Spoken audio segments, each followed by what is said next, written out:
And here we are with our 3-3 notes on using angles formed by a transversal to prove two lines are parallel. So basically the most recent lesson for this was we were given the two parallel lines and the transversal, and then we were supposed to say something about the angles. Well, now we're going to be given the angles and have to say something about the two lines, like if they are parallel or not. So kind of a backwards idea. Which makes sense because we do that in math all the time, where we learn something forward, like addition, and then we learn it backwards, like subtraction. I wonder if we learned subtraction first, if that would feel forward. Okay. Moving on. So we're going to recall that a converse of a theorem. Now this is something that we didn't quite get to a lot of yet, and so we do want to be specific about what a converse means. A converse just means that you are going to flip the phrase. So as I was talking about before, we are given in the previous lesson that there are parallel lines, and from that we get the fact that there are angle pairs. I'm going to write the words get. Okay, and so now what happens is the converse is going to flip that. And so it's actually going to say, oh, well, now that you are given angle pairs, go ahead and tell me something about what that would get you. And so in this case, parallel lines. So we're flipping the phrases to go backwards. Officially, we have this idea of a theorem. It is found by exchanging the hypothesis and the conclusion. And so again, the hypothesis we haven't really talked about a lot, but I'm sure you've heard it in your science classes. But either way, hypothesis is actually just the first subject of a phrase. So in this case, parallel lines. And then the conclusion is the second subject of the phrase. So all it's saying is take that first part and that second part and exchange them. That's what converse of hypothesis and conclusion actually means. So the converse of a theorem is not automatically true, so if you say something forward and then say it backwards, it doesn't always mean that it's true. For instance, all birds can fly would not be the same as all things that fly are birds. Right? So either way, neither of those is completely true anyway, but you can't just jump from a forward phrase to a backward phrase and assume it's right. So, however, if it is true, it must be stated as a postulate or proved. So again, anything that we do deem to be true from a theorem, we do have to then prove its converse in order to say that it's backwards is true, which makes sense. Anytime that you say a phrase at this point, we are going to have to be able to prove it. So, moving on to proving lines are parallel. So, here we are with our first converse. Again, all it means is the flip of the corresponding angles postulate. And the corresponding angles postulate said the backwards of this. So if two coplanar lines are cut by a transversal, that a pair of corresponding angles are congruent, then the two lines are parallel. So, big sentence saying these are the same measure, then these are parallel. Versus again before, these are parallel lines. Now you can say corresponding are equal. So, I do not necessarily need you to be able to go from the converse to its original phrase. So really, anytime that you are using parallel lines with corresponding angles that either make things parallel or the same, we're just going to call it corresponding angles. And in fact, we're probably not even going to put angles in postulate, we're just going to call it corresponding. So, the next thing that we are going to look at, and we're actually going to prove it in our next set of notes, is the parallel postulate. So, you are going to need a compass and not a protractor, but a compass and a straight edge in order to prove, or at least draw out, this postulate. So it turns out that there is a parallel postulate that says through a point P, not on line L, so here's my line L, definitely doesn't go through P, there is exactly one parallel line to L. So there's only one line that I would be able to draw that actually ends up being parallel to the original line. Okay, and so we're actually going to use our construction strategies to get that. So, just before we move on, reading through here, the converse of the corresponding angles postulate is used to construct parallel lines. The parallel postulate guarantees that for any line L, you can always construct a parallel line through the point that is not L. So basically it's saying, hey, given what we know about those angles, there's only one kind of angular line that would then be at the same angle to be parallel to the other one. So basically they're saying that if you construct this line, you pretty much have already constructed a transversal and therefore repeated these corresponding angle measures. It's interesting. Okay. Main idea, there's going to be a line that's parallel to another line through a point. The only other thing that I want to define over here is construct. So as we are doing proofs, there are a few proofs that we will end up having something like construct. So for instance, if you go back to our official definition of, say, a line connects 2 points, always true. Let's say that you're going to be given some four-sided shape. This is a point and this is a point, and it is perfectly okay, even if the diagram doesn't have it, if you decide to construct line A or segment AB. Okay, if you're in a proof, that would just mean that you would say segment AB and you would say construct.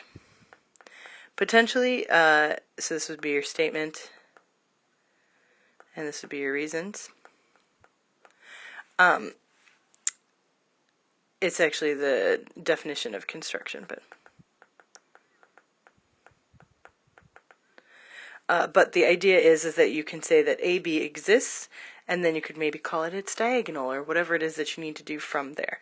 But the idea is that, for instance, from any point to another point, you can construct a line or a segment.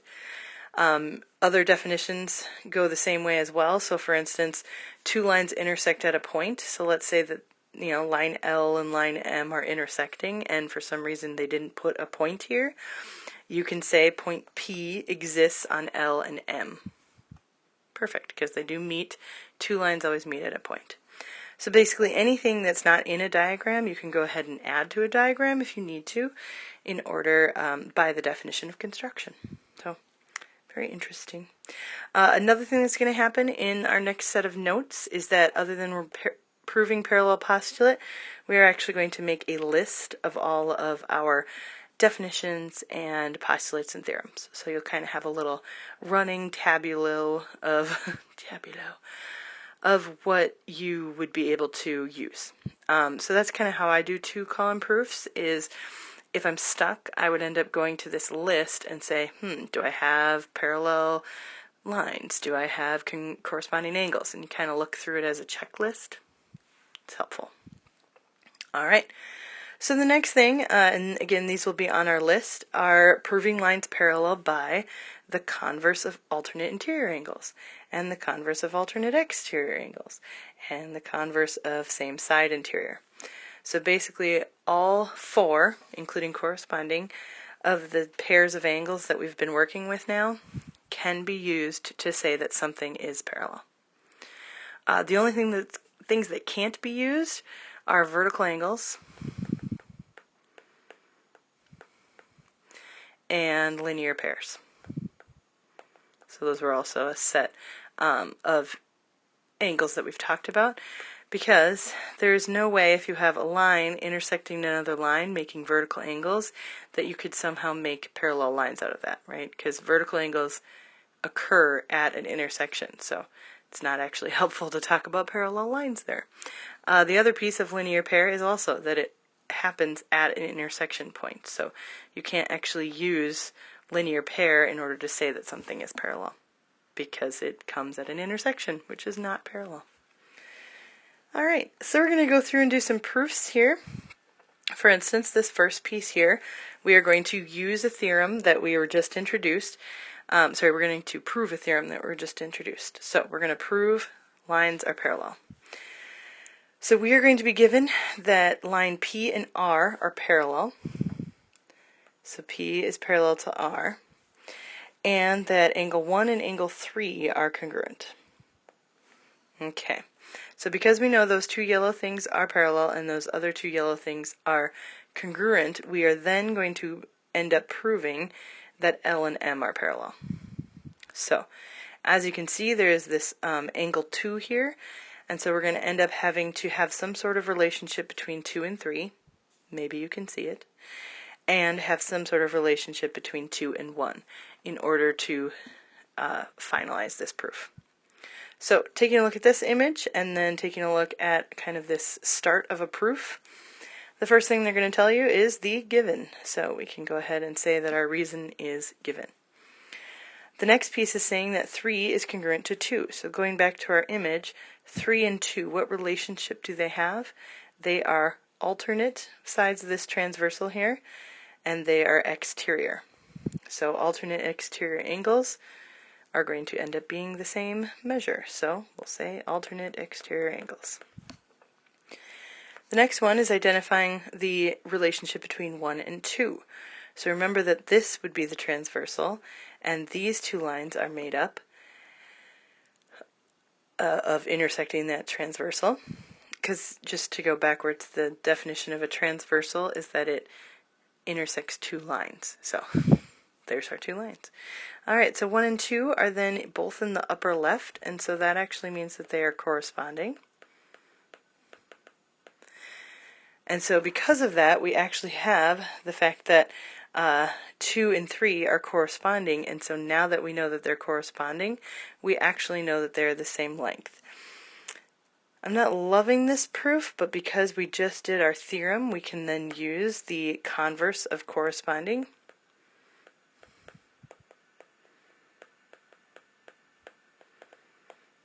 Angles to say that those are in fact parallel. I would potentially, if I was going to do this one just to be as clear as possible, I would have ended up saying something like, let's see, 2 to 3 and 2 to 1. 1 to 3.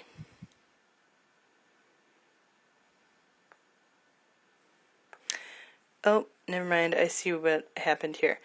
We can't use corresponding and then converse of corresponding. We actually have to use substitution. That makes more sense. So the idea is that we said, hey, there's this relationship between 3 and 2.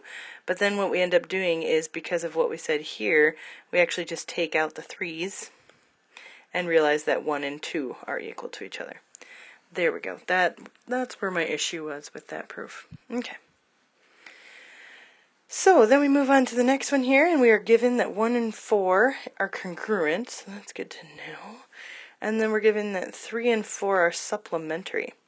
So as you can see, they very much look like they might be same side interior angles, but all we know is that they add to 180, so that's good to note. And then we're going to end up having to say that L and M are parallel. Okay, sounds good. So, taking a look, this one here is giving you the reasons instead of the statements, so that's always interesting. And so, as we look at what we are given, I'm going to write that in the first line. So, angle 1 equals angle 4, and 3 and 4 are supplementary.